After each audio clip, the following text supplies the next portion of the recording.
God. How are the daughters of Zion, the daughters of the Most High, wherever you are in the world? How are you doing out there? First, let me say that I'm honored and thankful that you consider what I have to say enough to come and spend your time that you have on this earth in this physical realm with me. Um, and I appreciate your presence here on my platform and sharing and discussing ideas on how to make our lives more abundant in this physical realm. All right. So I want to discuss, lying and people lie. I want to discuss false accusations. The Bible tells us that the enemy accuses us falsely. He's an accuser.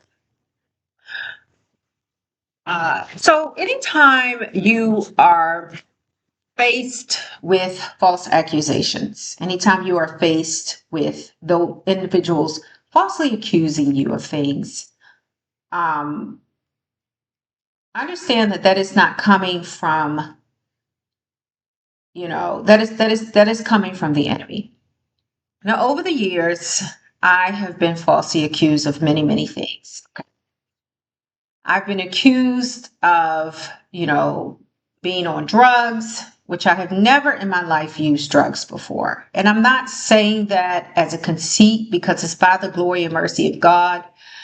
I understand that, life is difficult and people are battling with a lot of demons. Life in itself is difficult. If you don't, so I understand that people, unfortunately, until they come to know and build a really strong relationship with God and learn, how and learn to heed to the Holy Spirit and how to cast out, these demons and how to do spiritual warfare against these things, because all of these things are spirits, okay? They are spirits that manifest themselves in the physical world as these addictions. There's a spirit of addiction. And so sometimes you have triggers in your bloodline because of generational curses or other things, trauma or other things that may trigger and open you up, I would say, to these spirits. And so you have to pray against them. You have to do spiritual warfare against them. And so, I'm thankful by God's grace that I never was a person who was led to open myself up to those types of demons. Okay. And I'm grateful for God to that.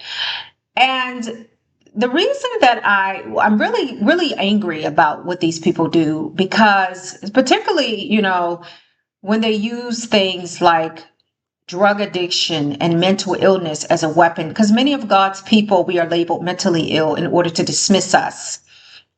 And the more damage to us as God's people, because we know what we are, we know who we are, the more damage is done to the people who are actually suffering from these conditions, because it's looked at as a joke, as a weapon, as something to label people when you completely are aware that that's not the case. And so people who actually do have these conditions are not giving the seriousness and the help that they need, because individuals are just throwing these labels around as if it's something that you can put on and take off. And it isn't. In the physical world, it is a serious condition. It is a disease of some sort. But in the spiritual world, we know that it is a spiritual force behind it. But it is definitely not something that you can turn on and turn off if you are a person who is afflicted by this. And I feel like that's the number one reason, because individuals use these conditions as a weapon to dismiss and neutralize people. This is the number one reason why people are not getting the help that they need. And it angers me, because I do know people who have battled with addiction. I do know people who have battled with mental health issues. I do know people who have battled with, a lot of different things and overcome those things by the grace and mercy of the Most High God. And it was a serious battle. It was a long battle. It was a difficult battle. And to just, label a person this as a means of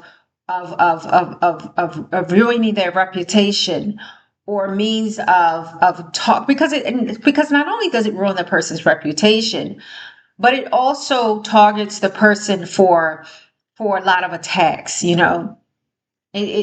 makes the person lose out on things in life, and that's the reason they do it. That's the reason the enemy encourages these people to do it, so that people will prejudge you. If I was a person who used drugs, which I'm not, but if I was, I wouldn't be ashamed of it. I would be glad that I overcame it, and that would be part of my story. But that's not part of my story. And I'm not, and I don't take lightly to people who try to disarm people by placing false labels on them. And I'm not saying that, I'm a person who is sin free. Absolutely not. I have my own demons that I battle with. Drug abuse is not one of them. Mental health issues is not one of them. But I have my own demons as well that I battle with, and everyone does. Um, but I just wanted to put that out there, guys, that you're going to be dealing with false accusations and how to overcome them. So, how do you overcome false accusations? Well, you should know by now that trying to defend yourself against these accusations isn't going to work. Not if you try to do it in the physical. All your fights must be spiritual fights. They must be spiritual fights.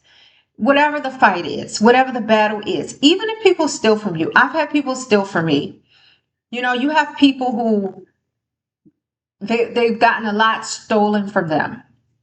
They've got millions of dollars stolen from them. And they oftentimes try to fight these battles in the physical world. Now, if you're going to fight in the physical, you have to fight in the spiritual too. This is not to say that you give up and you let people take advantage of you, but you have to know that you have to heed the warning of heed the Holy Spirit. Because sometimes the Holy Spirit is going to tell you to fight, physically, and sometimes he's going to tell you just to fight spiritually.